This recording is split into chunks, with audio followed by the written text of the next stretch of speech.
California. But like, how do you bring that into your music, especially because, you know, rap, hip hop is predominantly a Black community. For sure. It was, you know, Black women invented hip hop. So, you know, I'm just wondering if you experienced, like, you know, as a Blasian, like, there's a lot of actually emerging artists that are going, like, Saweetie's been on the media, I think, recently. For sure. And it's just an interesting thing. So I'm just curious, like, how your experience is kind of in the music industry, how has that been for you? And how you feel like representing both while you're out there. For sure. I think that, for one, this might sound like egotistical, I don't know, but I rap really well. So I think that musicians and people who are fans of music just naturally embrace me. And then I think being Filipino and Black, I benefit from that because hip hop is a Black art form. Sometimes people are like, Black people are like, you know, they're very protective of it. So like, even how white people, everyone makes hip hop, right? But we still want it to be ours. What's up, Capwatids? We're back. It's your favorite Ates, and welcome to season 4. For those just tuning in, we are two Filipinx soul sisters on a decolonizing journey, currently based on Turtle Island, aka North America. We met each other again this lifetime in a healing circle, and that's how the Babaylan Bruja Book Club podcast was born.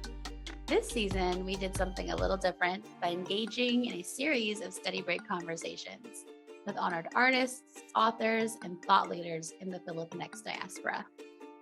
We enjoyed connecting with Kapwa with different perspectives and viewpoints, and we're so excited to extend these conversations to you.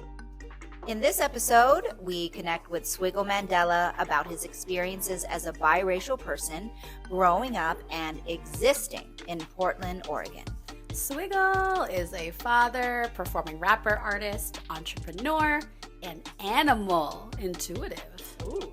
That being said, let's dive in. Hey everybody, welcome back to another episode of Study Break.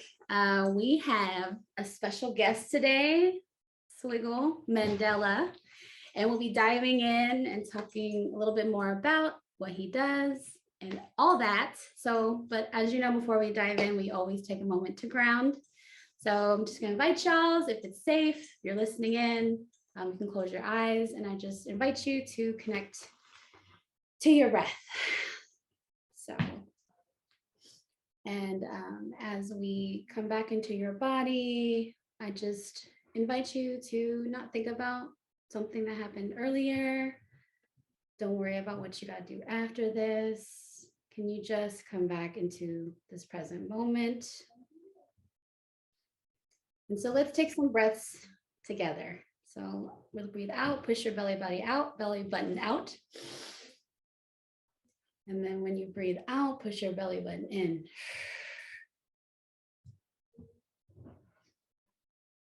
Let's try it one more time. Inhale. And exhale. You're welcome now to breathe on your own. And as you come back into this space, as always, I thank the lands that we're on, knowing we can't do this work without remembering the people who were here first. So we're actually on the Multnomah people. And Imi is on the mound builders of the Hopewell Adena. In Ohio, yes. And we thank everybody tuning in, all the forces, God, Vitala, higher power, whatever you refer it to, for guiding this conversation. And we officially welcome Swig into this space. So what's up, Swig? What's good? It's nice to finally meet you. For sure. I'm glad to be here. Yeah, thanks for having us. Thanks for taking time out your day. Tell the people, who are you, what you do? I'm Swiggle Mandela. I'm an artist. I'm a rapper. I'm an entrepreneur. Mm. Um, I wear a lot of different hats. Yeah. Um, I make a lot of music. I love shooting music videos. I love video production in general. I have my own clothing line. Um, I represent the family over everything. So this specific shirt says unfamiliar over everything. We also do La Familia over everything. And I'm Black and Filipino. Um, I'm from Portland most of my life. And I'm an artist who's breaking onto the national scene. I have a big local following, and I'm getting a lot of support right now. And yeah, it's me in a nutshell. Nice. Nice. You have a lot of hats. Yes, for sure, definitely. How do you manage all of them? I just try to focus on specific things when I can. Like sometimes I might just be in music video mode, and I'm coming up with ideas and concepts and kind of directing the videos and just focusing on that. And then there's other times when I'm like writing and I'm like, I'm not really shooting videos right now. I'm not really recording right now. I'm just gonna write. And then, you know, having once those processes are done, like I might write an album. So now I'm recording the album, and then I'll throw a concert because I just recorded an album. So it helps to kind of just do things in order. Okay, the album is done, so now we can do the concert. And sometimes they do, they blend. Like I might have to work on the concert while I'm working on the album, but I just try to put my focus where it's needed. So Yeah. So one at a time. For sure. Yeah. Even though like I might be doing 10 things at once, I try to like give them all attention like individually, because I don't know, I don't think that humans actually like multitask. Like Yeah. I can't listen to music and have a conversation with you. Oh yeah. I can't text and hear you. Exactly. So we're kind of wired like that. Yeah. So yeah, but I mean, it helps just have a schedule, know when I'm doing what, because you schedule? Well, especially I try. One hat you forgot. Yeah. What were you doing up? You were up last night. Oh, of course. I'm a father. Yeah. I'm a family man. I'm a father. I'm a husband. I'm a son. I'm a brother. So his family is big, as obviously.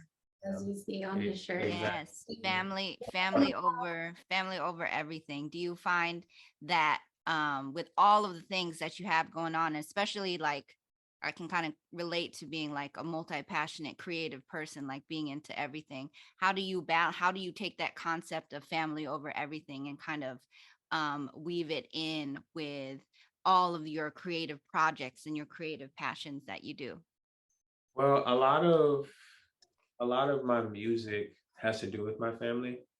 So I have a song called Four Dead Girls. It's about my daughters. And so, filming with them, getting them on set and around cameras, and then sometimes, because obviously I have to spend time away from my family, and I just have to remind myself that like it's for my family. Like I'm working for my family. So but I try to get them involved. We're doing, if new shirts come out, we do a photo shoot. I might want to have my family involved, obviously, and then my brothers also make music with me. So but yeah, it's a whole thing. Like, my mom has always been supportive of my career, and like my dad's probably gonna watch this interview. Hey, Dad. Yeah. Hi, Dad. Is it uncle? It's uncle, right? Tito? Tito? Or yeah. Can you tell us a little bit more about the family? Like, because this is all about Babaylan. For sure. Pre-colonial history, heritage. So where's your family from? How'd they come into where they are now? My dad was born in the Philippines, and my mom was born in California. And obviously my mom's side was brought here. So, but my dad I want to say, because my family is like mainly in Tacloban City. Okay. Um, I know my dad's gonna watch this, so like I hope I'm not like saying the story wrong. But from my knowledge, he grew up a lot in Tacloban, and Is that where Ruby's from? yes, Oh, yes. shit. Shout out to Ruby, she's super chill. Mhm. Cebu and Manila, and so my dad, my grandpa was like a really hardworking person. He's like business savvy. He was a general as well. So he did a lot with Mm. my family in the Philippines to where Oh, wow. I don't want to say like we're privileged, but like we're definitely me being in the Philippines and being around my family and then seeing the poverty is like Yeah. it's definitely like opposites. Like my family is fortunate. I think that's the word I'm looking for. Mm. It was because my grandpa really did a lot, and so did my grandma. But my dad was really serious about his education, and so he ended up going to school in Australia after doing well in the Philippines with his school, and then eventually had the opportunity to come to the States from Australia. And so I'm pretty sure my parents met in California, Nice. and my older brother was born in California. My mom had a daughter already when my parents met, so I have a older sister, and so my brother was born in California, and then my parents moved up here to Portland, and that's where I was born. So yeah, my dad has like, man, how many siblings? He has a lot of siblings. Big family. Yeah, and Yeah. so a lot of my dad's siblings moved to the States. So I have a lot of cousins in California, and that's where I would spend a lot of like got to know my Filipino side growing up was in California. Oh, word. Okay. Yeah, so we'd always visit LA, and yeah, my grandparents would come to the States pretty often growing up. So I always knew my grandparents, and we called them Nana and Tatai. Yeah. Even on my mom's side, like we didn't say grandpa and grandma. Like she called them mother and dad. So like my whole family called her parents mother and dad. So it's kind of like the same on both sides. But yeah, that's Yeah. kind of just a short story of history. Your family. So you've been to the Philippines? Yeah. Yeah. When was the last time you went back home? Oh man. 2011, I want to Oh, say, wow. or maybe it was 2010. Yeah, my dad took me, and out of my siblings, I'm the only one who's gone. So Okay. I feel blessed for that. I feel fortunate that my dad took me. So Yeah. Yeah. Yeah. You went to the Philippines before me. Word. I went right before the pandemic. Wow. Like right before lockdown. So it was interesting. Yeah. But Word. and I went to Boracay, and it was like you really feel the archipelago. Like you gotta go on a boat. Yeah, Just for some sure. type of jeepney thing. And I was like, oh, this is a lot of travel. So Yeah. Yeah. be a boat, like just what did they call them, sis? The barangays. The barangays. Yeah, my family's from the Visayas, like southern Visayas. So like the tiny ass fishing village. So when I went back, the last time went back was when I was a teenager, so a long time ago. So we had to travel by plane and then by boat and then by bus. And then one time we were just like in the jungle. The bus was just in the jungle, and I'm looking out the window like there is no road here. Like, are we even supposed to be here? So yeah, it's wild to go back, but it's a commitment. It was life changing for me. It was Tell us more. Yeah. What do you mean? I went to Manila, and I went to Tacloban, of course, and Cebu, and I think some other islands too. Like because like yeah, we took a boat. We took a boat to Cebu, so I feel like there was islands I can't even recall probably. but I know like my family is important in the Philippines, so Yeah. we were like meeting with mayors and like different people, like different officials. So Mandela, right? yeah, Mandela? my mom named me Mandela. Oh, That's okay, like my okay. real, yeah. So But what's your dad's last name? my dad's last name is Cordetta. Cordetta. Cordetta. Oh, that sounds Yeah. important out there. And they don't even know, like, they thought that our last name was Spanish. My family did for a long time. Like, we had like integrated or something. And now that one of my cousins did like a DNA test, Yeah. and it's, like, barely any Spanish in our blood, like even at all.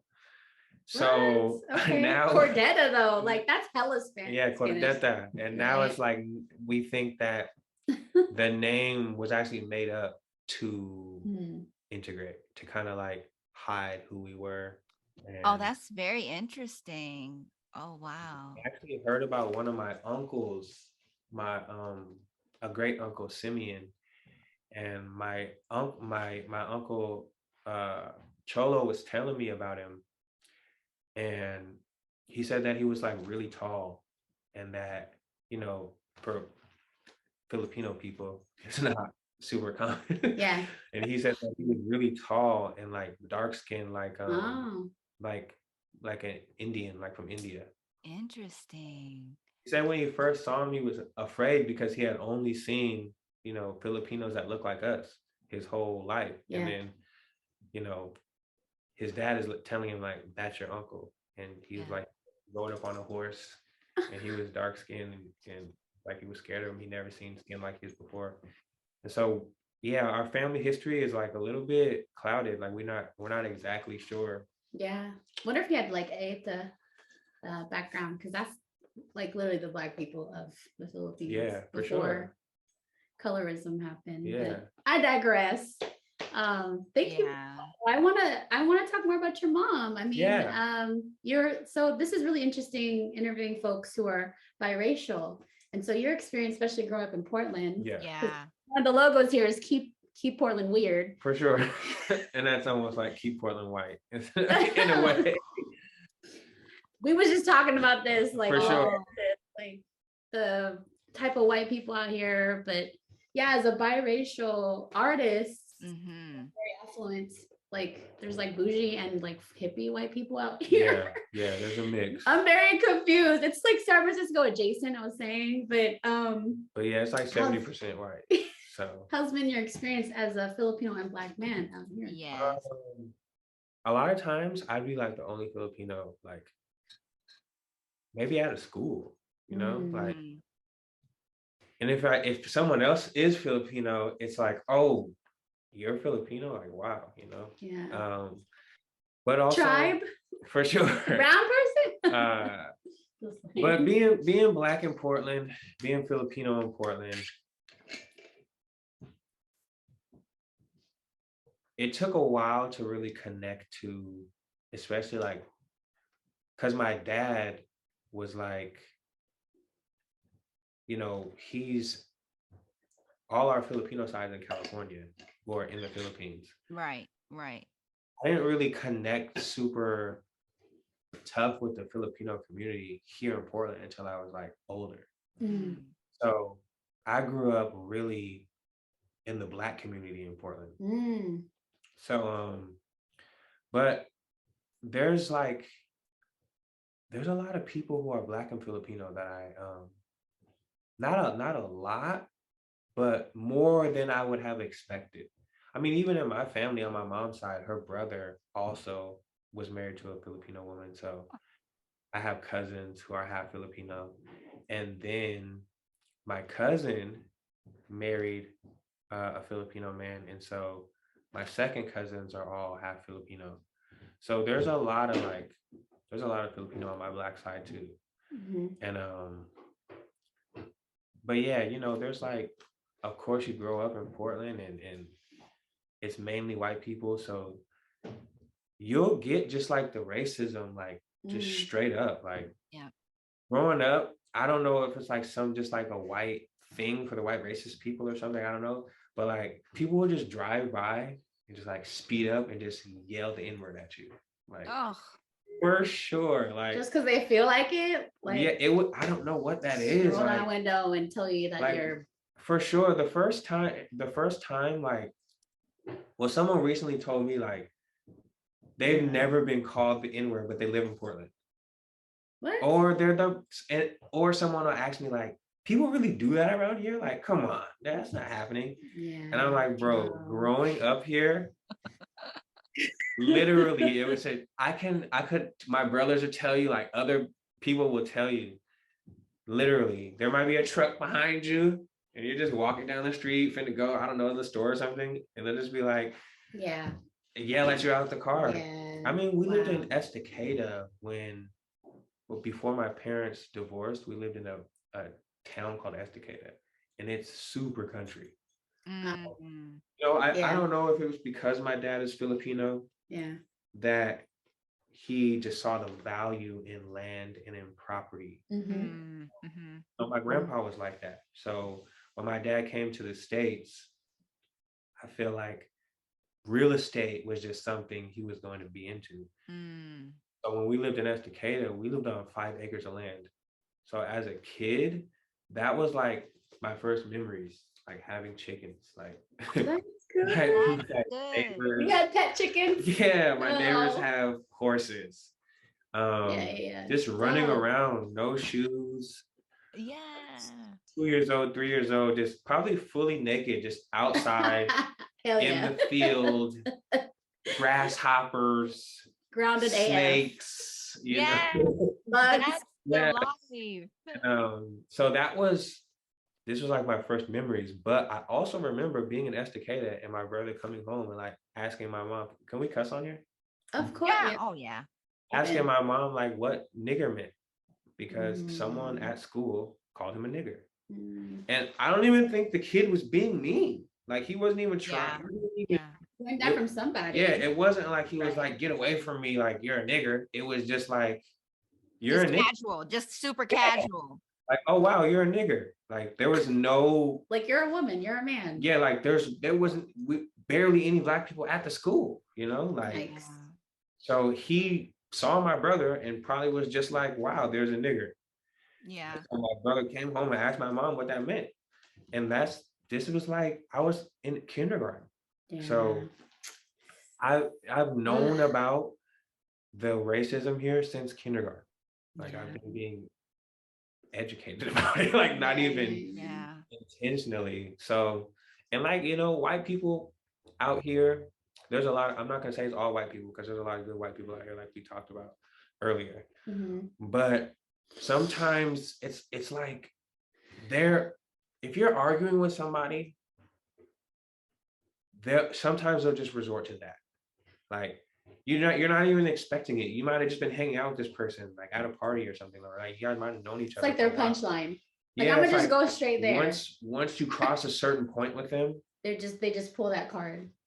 so you're used to that. Like if there's a white, and then there's the white people who are just not like that at all out here. Like I have homies that I grew up with that would never say that shit. They'd probably beat people up for saying that shit, you know. Yeah. Like, Need more white they're fucking allyship. with us, yeah. Yeah, So that's for sure. but yeah, you'll be, sometimes you might just be at your friend's house and you know you guys are partying and all of a sudden you get into a disagreement with them and their mom or their uncle is like, why'd you invite these niggas over? It's like, yo. Wow. And then I have friends who would straight up tell me like, we're not gonna go to my house because my dad's racist. Like, let's go to your. Yeah. That's a real friend. Yeah, At least like they kind of so shielding you from that. there's people like that out here that will straight up be like, you know what? Wow. I gotta get out of my house. Like when I graduate, I have to get away from these people because they're racist and Wow. obviously I hang out with y'all. So Yeah. Aw. yeah, so that's like What just part of the experience out here. I mean, Oregon was an exclusion state. So it was. it wasn't a state where slavery was actually like necessarily legal. It was probably legal, but it was a state where Black people couldn't even live. So wow. it wasn't like there was this big slave trade happening up here. Mm. And that's why I feel like, you know, slavery was obviously heavy in the South, but you still have like some of the largest Black populations there. Right. Like this was a state in the North and it wasn't like how like Chicago, New York, or like Right. even those like Ohio, those places where Detroit, where Black people were like, okay, California, we're now leaving this horror story, Mm-hmm. find somewhere else to go.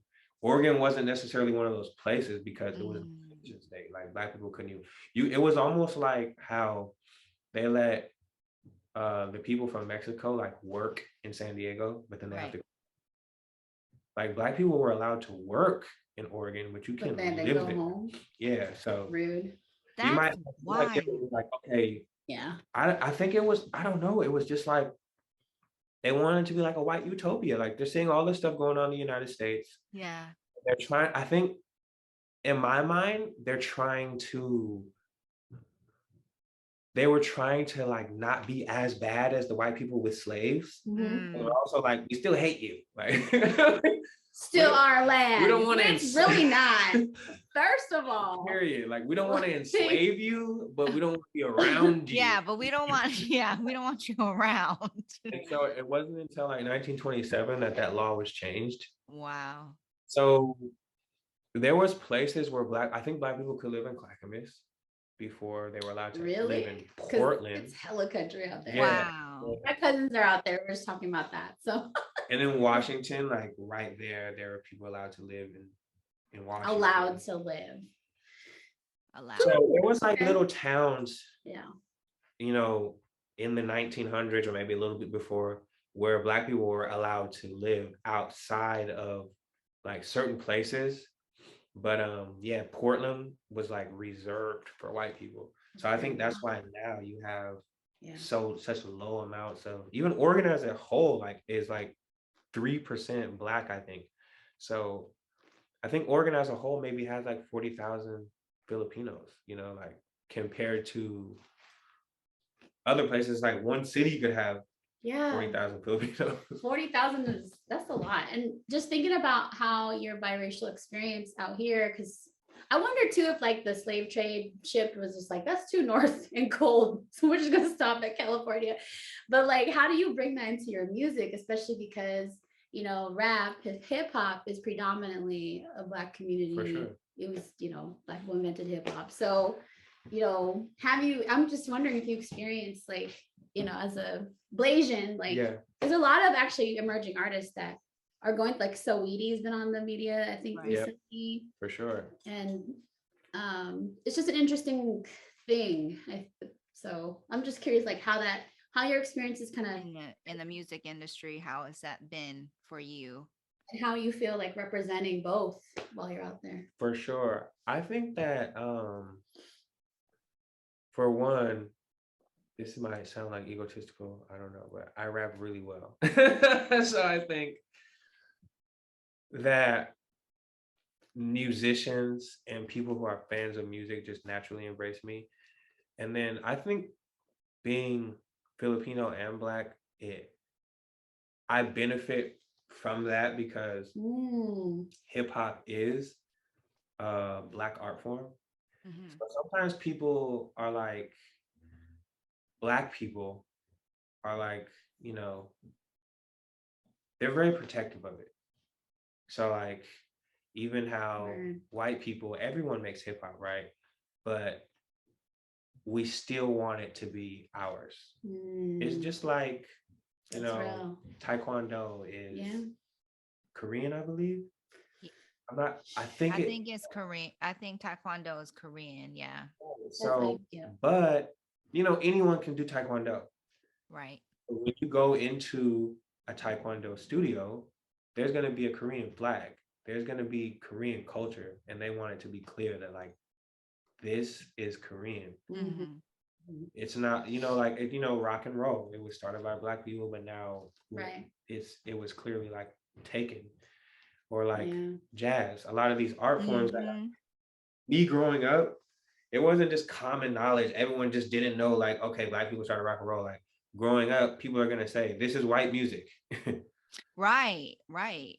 This is Black music here, and this rock and roll is white music. But really, we started that. But what about Filipino music? For sure. So like that's why it's so fascinating, because the reason that I met you because of the Big Flip. Yep. If y'all haven't checked it out by now, you definitely are missing out. So go look it up.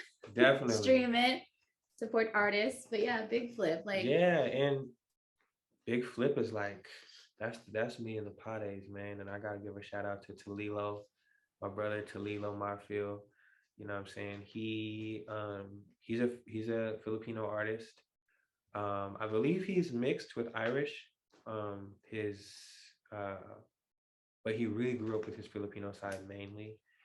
And I met Talilo in Portland. I was hearing his name before I met him because there's not a lot of Filipinos here. And so like, Yeah. in the rap game. Yeah, everyone knows I'm Filipino and I rap. So like anytime I'm talking, like once he was in Portland, people on the scene would just be like, "Have you met Talilo yet?" I'm like, "Wait, who?" Okay. And so different people that would book me would be like, "Oh, I should have booked you on the last show. I had Talilo." And so I just kept hearing his name, like, Yeah. Talilo.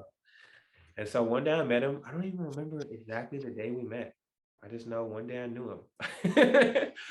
And this is like probably a like recognition, like, oh, I know, like people been telling me about you, kindred. you know. That's how me and I knew when we met. We're like, oh, for sure. But, I think we might have been on the same show. If we weren't on the same show, I know one of the times he does a lot with the community, and so I remember going to this thing he had called Cypher Cure, and it was like a program for just young MCs. Very cool. Anyone, any background, no matter how you identify with yourself, no matter what color your skin was, you could come be in Cypher Cure, and it was for young people and people who might be, struggling. Is he still doing that?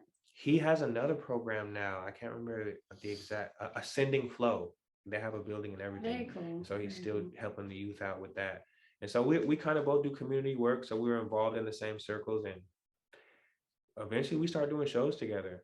I started booking him, or he would book me, and we'd see each other a lot. Oh, yeah. And so I lived in Salem, a city outside of Portland, for a while, and I was out there building. Like I was booking shows, I was doing a lot of stuff. And I remember one time I booked Talilo for a show out there in Salem, and we drove out there.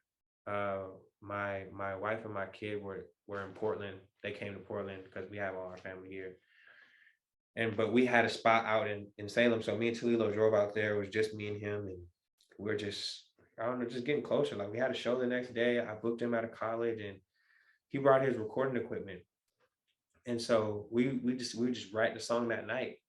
And we wrote the song and we recorded it. And like something happened to that computer. Like I don't know what happened, but the song was gone. Oh, no. The song was gone. Oh, okay. And we were just like, dang, like, we still kept working together. We kept doing shows together, but we didn't. This was like 2014. So finally, I think 2020, he was like, let's do another song. Like, let's actually go to a professional studio. I have this idea. It's a song called Big Flip. I have the beat.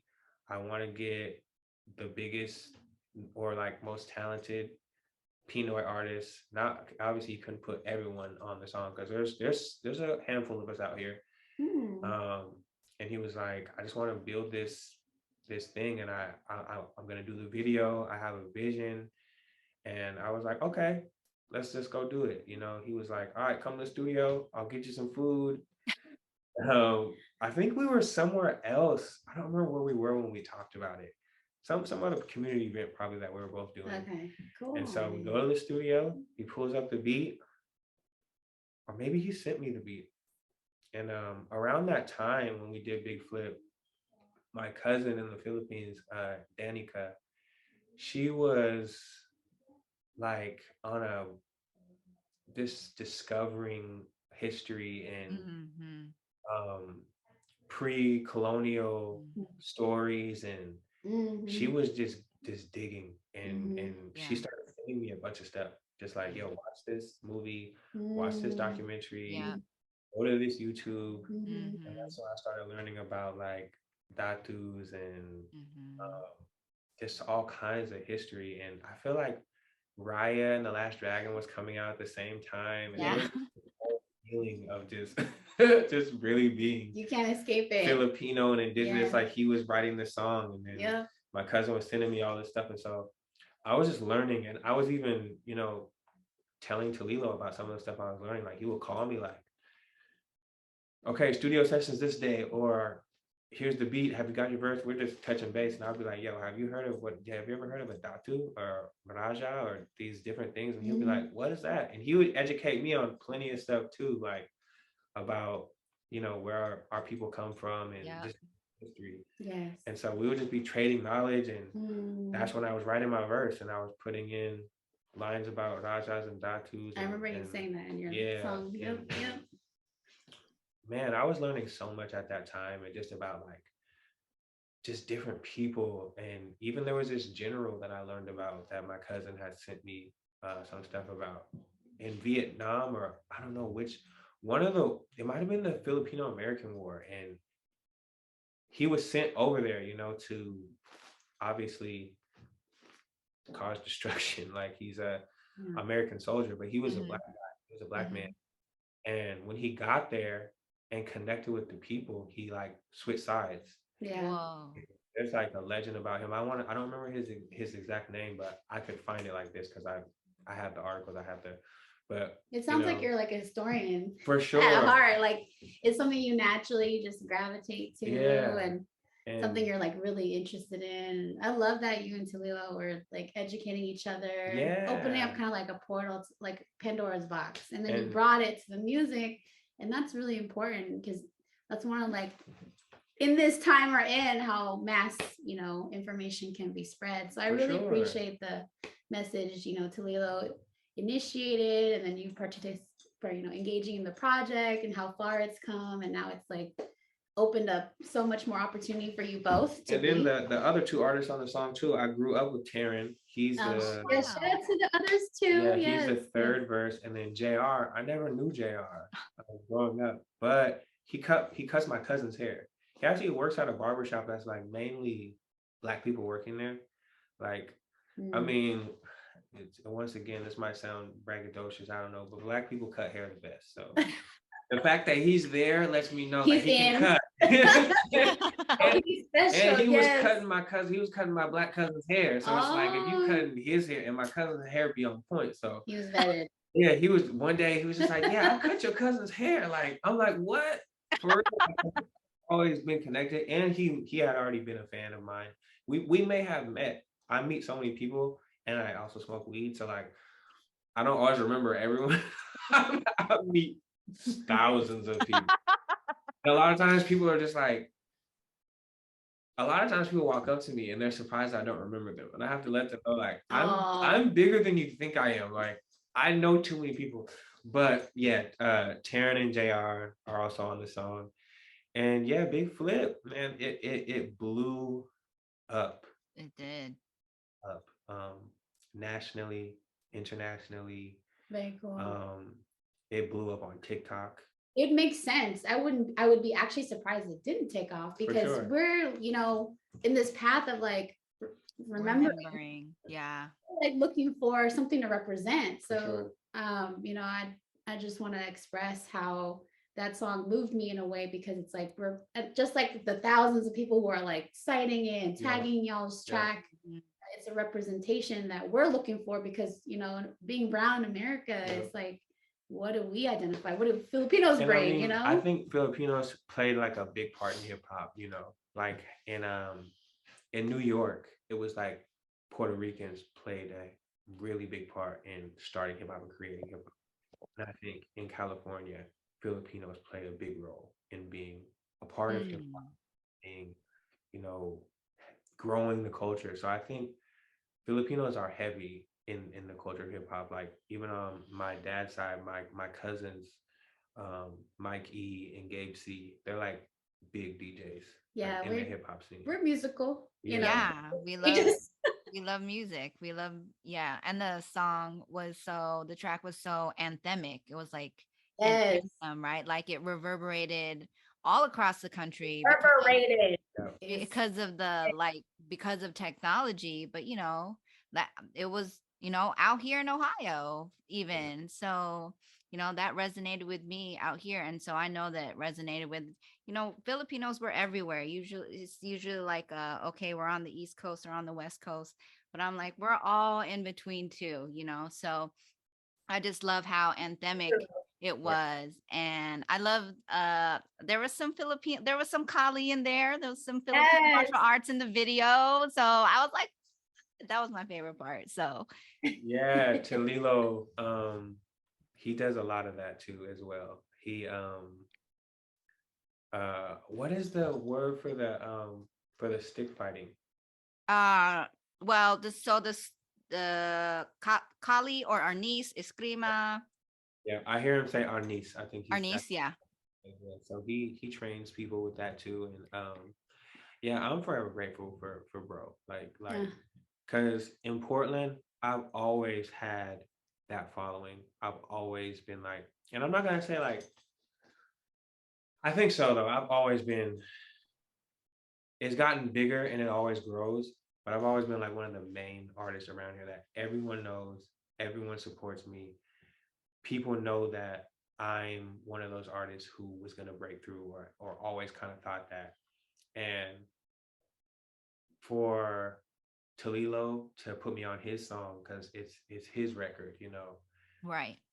It really changed my life. So I'm really grateful to bro. And I tell him 1,000 times, and even like what every time I see him, I tell him, I'm like, you don't get it, bro. I need to tell you this again. Well, that's the power of collaboration. Mm-hmm. Literally, you even being here collaborating with us and just continuing that ripple effect. I think it's really important for the masses. For sure. We're in that space now. We can't, like I said earlier, we can't like escape our history. It's re-emerging. Sure. We're back, we're out here. We're remembering so much. And it's a time for Filipinos to remember who we were before we were colonized, before we were told who we were. So that's also like, I'm not surprised that track blew up too, because that's what I'm saying. It just resonated with all of us who are trying to remember. I was surprised. And I will say that, being American and being biracial. Yeah. I wasn't sure how my verse was gonna connect with people, but I knew that like I was putting in all this stuff that like I didn't even know that people would know about, And like Datu and Raja, is that what you mean? Because like my dad didn't, and my dad is like educated, like he is not like just your average person. Yeah. And his wife didn't know. She's educated too. Like he met her in the Philippines. And so my mom too, she was a cadet training while she was in the Philippines. So it just speaks to how deep colonialism has been embedded like in our like it's almost like they kind of tried to wipe us out to assimilate. Yeah. Because we're just gonna continue. And when I saw so many people like that line, people will when they make their videos, that's the line. There's a lot of lines that they go to, like big nose, big lips. A lot of people do that. Like when they're making the video, they're like, big nose, big. That's like a lot of videos of people doing that. Even like I'll wait for it. Like I'm watching a video, I'm like, are they gonna do it? And they're like, but a lot of people do the Rajas and Datus. A lot of people comment that too, like, ooh, that line. And so it's the way you said it was just very powerful. I mean, the track is powerful in itself, but it was just like, it was like activation, because those words are activating anyway. Activation, that's what it is. Like also when we started this podcast, a lot of our family didn't understand what Babaylan was, who the Babaylan were for pre-colonial people, and why we were using the word bruja with an H to like reclaim some sort of spirituality that was yanked from us, right? Or put onto us. What's the history behind bruja? Because I've heard that just like in different artists I've heard like some Puerto Rican artists I've heard say it. I've heard like some Spanish artists, but I didn't know that like the Filipino history. Well, so bruja is usually, you think of brujeria, right? So brujeria is with a J, BRUJH. but and our language is very heavily influenced by Spanish, right? But so bruja is witch, right? Witchcraft. So our Babaylan were considered witches. They were, because we were women and also trans folk who were our spiritual leaders and like doing healing, speaking to our ancestors, et cetera, et cetera. So when the colonizers came over with Christianity, basically Catholicism, they deemed that as witchcraft. So because they're Spanish, bruja. You see what I'm saying? So it's all about reclaiming. There's a lot of Filipinas who take bruja, but they stay as a spiritual identity, but they do it with an H. So we're not respect to brujeria, because that is a whole other like spirituality and religion. So respect to what they're doing, but bruja is kind of what the Spanish told the Babaylan. We were told women who that's who you are, is you're evil, you're a witch, you're a bruja, right? So we're just kind of trying to take that back. Definitely. Yeah. So that's the origin of that. So Babaylans and Datus and Rajas, they were all hanging out at the same time. Yeah, you had the chief, you had the medicines, people, it was all a village, like, running around 3 years old, playing with chickens. I think I would have been all three. So it's probably what you were doing in your past life, Yeah, man. Yeah. Different reality, Yeah, and I'm very spiritual. Like, tell us about your rituals. What rituals do you do? Okay. Well, I think this was a ritual. Growing up, I went to this camp called Caldera. And Caldera was for youth that were maybe in poverty, youth that were Asian, Black, Native, indigenous, Mexican, and we live in Oregon, so there's some poor white people too. And when I went to camp, I'm thinking like this is just like, outdoor school. That's what it felt like, Yeah. But at the same time, it was more, because we were learning African drum, we were learning photography, we're riding horses. It's in nature, so like it's beautiful. And I met some of my best friends there. I have a Haitian best friend that I met there. My native sister I met there, and we'd be basically, it's like an arts camp, and I didn't know the founder of the arts camp was like this like really profound creative genius. Because when you go to camp, you just make up a name. It's kind of like just it's like spiritual as well, that like you can name yourself. So everyone would just have their own name. I think growing up, I had different names. I was like Young L and Hyphy and all these crazy names. And at one point, I just like, no one knew my name was Mandela growing up, because my first name is Bo Mandela. I think it's like Filipino that like all my siblings have two names. Yeah, that's Filipino. Bo Mandela. My older brother is Jonathan Conrad. My little brother is Timothy John. And so, two names. Yeah, we all have two names. So Filipino. Yeah. Two of my daughters have two names too. Yes. But you name yourself. And then one year, no one knew my name was Mandela, so I got away with that being my camp name, because you can't like have your real name as your camp name. But the guy who started the camp, we just called him Papa Bear, and he was like an old white guy, and I didn't think anything of it. I just thought he was like, the guy who started the camp. Turns out his name was Dan Wyden, and there's a company here in Portland called Wyden and Kennedy. They're like the biggest advertisement agency on like this side of the country, one of them. And the biggest advertisers come from California and New York, so a lot of people didn't think it was gonna be able to work here, but he did commercials for Nike. That's like one of his big things, because Nike was started here too, and then Coca-Cola. So he's a white man with money. Yeah, billions. And so he created like a camp this thing center, and it was almost like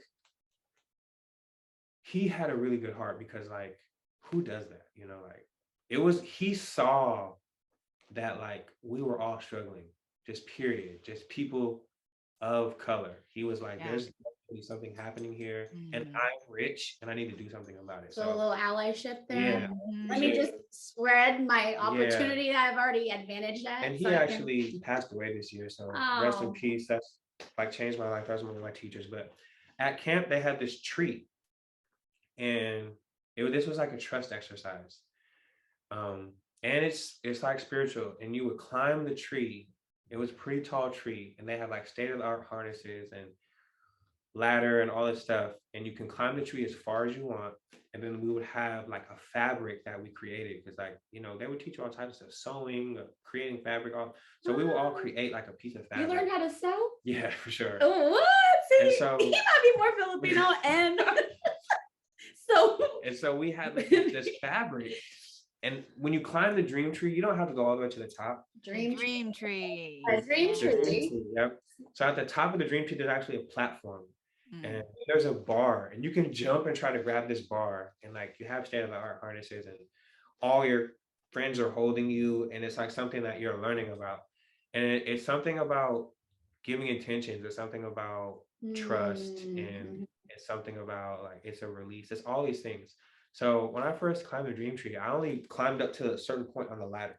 Yeah. And I put attention on there. And I didn't want to say that I wanted to be famous. I didn't want to say that I wanted to be a rapper. Like, and I knew it, and I was telling people like, I don't really have an intention. Or maybe they told us like, you don't have to say your intention out loud. But a lot of people did. Like they go up and they tie their thing on wherever. They might go all the way to the top. They might jump off or stop wherever. And, you know, I want to be a doctor. I want to be more respectful to my parents. I want to get better grades, whatever. And so you just make an intention every year. Wow. So I would always know my intention was to be famous and to be a rapper. And so I would never say it year after year. I would just tie my thing on and somehow get away with not saying it. And I remember when I first climbed to the top of the dream tree and I looked down and it was like so high up, and I was like, oh shit. You know, like I'm just in middle school or something. I'm not supposed to be cussing, but I couldn't even help it. And I tied my intention up there and I still didn't say it. And I slid off. Like I sat down on the platform and slid off. Even though like you're 1,000% safe, like you can jump, like, but it's still just learning to trust. You know, all of trauma and shit like that. So like this was like a real exercise that they like had experts come up with, you know, like. And so one year I finally was like, okay, I'm gonna tell people what I want, like, because I was in the program from middle school to hie school, and you age out in high school. Yeah. It was like my last year. I was like, this year I'm gonna say it. Like I've been performing at camp. I had shot my first music videos at camp. Oh, wow. I was essentially like what I am now in just that small community at camp. It was like I was there. Like everyone knew I made music. Everyone was expecting my music video. You're there for 10 days. It was like a fantasy. And so I had my fabric, and I was like, I'm gonna tie my fabric onto the bar. Like I want to jump. And so I'd be jumping like, and just be like this far from the bar. And I just kept, and then at some point, like when you do the training, when you do the exercise, they have all of your can't, you know, like hold the rope, but there's someone there who's trained who can do it themselves. Like you don't need 10 kids to hold. One person knows how to do it. They're trained in this. So I didn't get the bar when it was, you know, my time to jump with all my campmates there. I missed the bar. And so I'm telling everyone, like, I'm not tying it on there, like, unless I can get the bar. So everyone doesn't get to know my intention yet. And so I would go just with the teacher, like at lunch, like, I want to go jump. Like, I want to get that bar. So I'd be jumping over and over again until I was out of breath and I couldn't reach it. Yeah. And so I was like, I'm not even gonna, because I wanted to be on that bar or nothing at all. And so I'm like, I'm not even gonna tie it up there. I want to tie it in the meadow. And like a caldera is when a mountain implodes. Again, when it's a volcano, when it explodes. Oh. And it is huge lake. And it's like one of the biggest lakes in Oregon. And so the property is on that lake. And so there's a ridge where the caldera was created, you know? So there's like, you can hike up the ridge and around the caldera. And then eventually there's a meadow because the land dips. And the meadow is one of my favorite places to go because there's like hummingbirds there. And there's like, a hummingbird is like really spiritual for me. And then there's all kinds of animals at caldera. Like I've seen deer, I've seen, you know, lizards, and every year there's like different animals. And this year there was so many animals, like Wow. there were birds that were chasing each other, almost like Looney Tunes or something. And there was a big one and a little one, and the big one's always chasing the little one, or the little one's always chasing the big one. They didn't even fly; they would just be running around all day, taking stuff from each other. And there was grasshoppers like as big as your pinky, orange and blue, and So you're Wow. full of like Yeah. nature mind, like And- so that day you went on the dream tree. and You and did it. You No, I decided I want to tie my intention in the metal, and of course everyone wasn't going to be there. So I Oh. get my sister, who's Native American. She's like one of my best friends, and I'm like, come to the meadow with me. I'm going to tie my intention there. And I tell the teacher, you should come with us too, because I've been to the meadow plenty of times by myself, but apparently I'm supposed to go with like a chaperone, a guide. And it's like not completely safe. And so he goes with us. And when I get to the meadow, it's like literally like what I expect. I want to see deer. I don't think there was deer there, but there was like so many moths that Oh. you could see like probably Moths. like as big as this flag. You'd see just part of the ground, and they were camouflaged. So Oh. as you approach them, it would be like the ground just flew off. And Pretty magical day. yeah, and just all over the place. The ground's just flying away. And then there's gophers like going into one hole and going into the other hole. Like, And they all knew you were gonna come and Damn do near. this intent. So And they then were like there's these, setting like- the stage for you. the They bird were. up around our feet. And there was a really big bluebird, like this big. And it was like majestic. Like the blue was That's so pretty deep, huge. big. And then there was these two other birds that looked like parrots. And the guide, he knows all this stuff. He's like, those birds actually migrated from the such and such islands, and they're only here like every 2 years. And They knew that you were bluebird coming. knows how to throw its voice and all this and that. And so You had like a whole ass ceremony. for it sounds sure. Like. And then I went out there one year to take pictures of hummingbirds, and it was really hard. They're like so many of them, but they were like, So fast. when I went there this time, there was so many hummingbirds, you wouldn't be able to miss them. Like if you pulled your phone out, any angle, you're gonna get a hummingbird. There was also flowers, like really tall flowers that had buds. Whole flower. So the hummingbirds, 10 of them could eat out of this one flower. Yeah. And they're just everywhere. They're running into you. There's so many hummingbirds. And I was just like, wow, like I love hummingbirds, and they're just like flying up to my face at this point. And so there's only a path, and the rest is like wilderness. The flowers are this tall, you're walking in the path.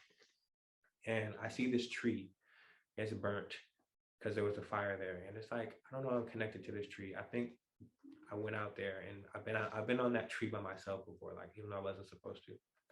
And so I'm like, there's my tree. There's the tree. I'm gonna tie it on there. And we tell the guide to kind of stay behind just a couple feet. And me and my sister walk up to the tree, and we have to like really walk through the wilderness to get to the tree. Mm-hmm. And so we finally get there, and I pull out my fabric, and I'm like, God, universe, I want to be famous. And I tie my intention on. And the hummingbirds start flying into the air.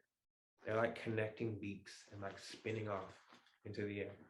They're so far into the air, they're just turning into dots. Like I no longer see them. Yeah, it sounds like hummingbirds definitely are some sort of like sign for you. You've seen them all your life. That's really cool. That love and music, right? So that's really cool. Sure. Thank you for the wisdom that you've bestowed upon Yes. us today, and it's been a pleasure to just hear your story. Your Definitely. vision, the dream Definitely. tree. You're a great storyteller. storyteller. Yeah. Yeah. So I know that we want to honor time. What is time? But We're exactly. because we could talk for I'm sure you got a plethora of other stories, but thank you so much for coming Of out. course. Let the folks know how they can find you, reach out to you. SWIGGLE Mandela, like Nelson, on everything. Spotify, YouTube, Instagram, TikTok, Facebook, Swiggle Mandela. Look me up. And I appreciate y'all having me, because like sometimes I start telling these stories to people, and they're just like, what is this guy talking about? Oh no, we But it's real. we believe you. The Sure. Filipinos are I feel like all of your titos, titas, everybody has a story like that. And that's just like in our culture, right? So before we do sign off all the way, I want to give a shout out to where you guys are, because you have the plants, you got the you got the flag in the background. So who's hosting you there today? Center here in Portland. Thank you, Bayanihan. Yes, very supportive of the Filipino community. That's awesome. This is like our space, you know, like they invite us to just Yeah. do what we need to do here. They're opening up a clinic, their community space. Shout out to Freddie. She was they were very helpful. Yes. Everyone at the Bayanihan Center. I mean, ever since they set up the plans and the flag, you know. Yeah. That's amazing. We out here representing. And they were in the Big Flip music video. They were big supporters. Yes, they were big supporters of the whole project. And they have our back 100%, and I got their back. Kapwa, that's for sure. Well, next time maybe I can fly out as well. For if we do interview part 2, I can come out. Interview part 2 because it's too many. We gotta keep talking. We gotta Wow. Yeah. All right. Well, thank you so much. And Babaylan Brujas, make sure you go and follow Swiggle Mandela on all the socials. And make sure you like and subscribe to our channel as well. Yeah, all my followers, like and subscribe. Y'all know how we do. So, yes, share this. Support each other. You dig? All right. Peace, everybody.